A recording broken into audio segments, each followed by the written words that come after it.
are going to start with our communications and announcements. Is there anyone from APT? Oh, there she is. You're like hidden. Sorry. You're like snuck in. Elise, hi. All right. Good evening. Oh, yay, clear. Great to see you. That's so exciting. She's here. Yay. You just fit right in. That's great. All right. So for once, I'm not talking about money. Yay. So I wanted to say this past Friday, teachers across the district participated in a professional learning day that focused on work around diversity, equity, inclusion, and belonging. And I want to say thank you to Dr. Vanden Weingard, to Dr. Wozniak, to Jean Takazawa, to the MTSS team and others who worked hard to bring us a truly meaningful day of reflection and forward movement in our efforts to bring our students the best education possible.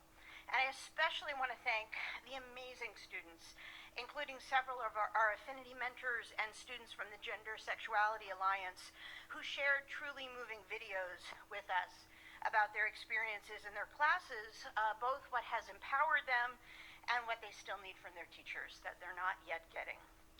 As Dr. V challenged us at the beginning of the day, we were asked to consider in all of our teaching whose story is being told, whose story is missing, what resources are needed to get that missing story told, and what questions will alternative voices raise.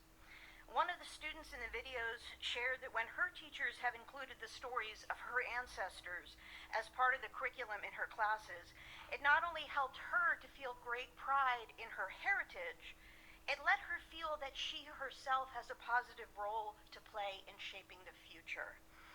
And that feeling, that sense, not just of validity and welcome, but of active voice and active purpose, is at the heart of what we want for all our students.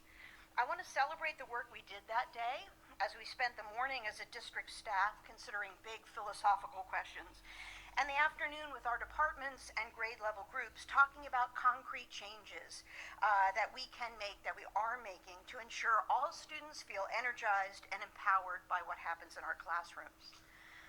But I also want to share a message with our community tonight, because lately rhetoric has been rising around the word excellence in education. And I've heard more than once a concern that somehow the DEI work we're doing is a threat to that excellence, that a movement towards the goals of inclusion and equity is somehow antithetical to mastering calculus or doing hard science or reading Hamlet or employing rigorous logical thinking. And I just want to remind everyone that we cannot offer excellence in education if the education we offer is blinkered or limited to one narrow lens for viewing the world. If we're to help our students become the global citizens that they are striving to become, we have to help them take the blinders off.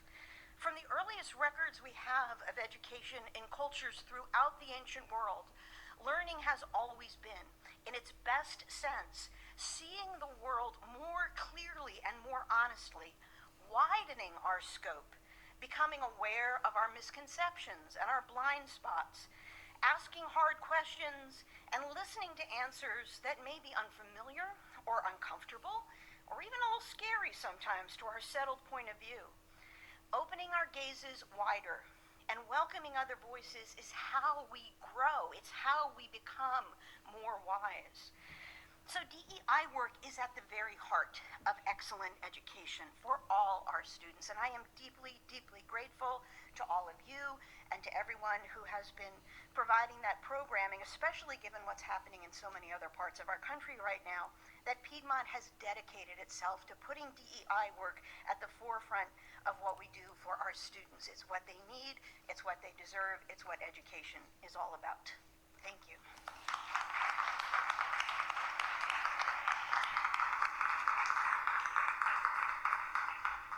Wow, Dr. Marks, that was awesome. Hopefully it looks like it was written down. I'm wondering if we can share that more broadly. No, because I think it really gets to the crux. As you noted, the board has been hearing those comments from parents and community members, and I think you just so eloquently said that it's a false dichotomy, right? It's not an either or. It's not our students will go out into the world, right? You said global citizens. I just really loved your message tonight, so thank you for that. And I hope we can share it more broadly with your permission.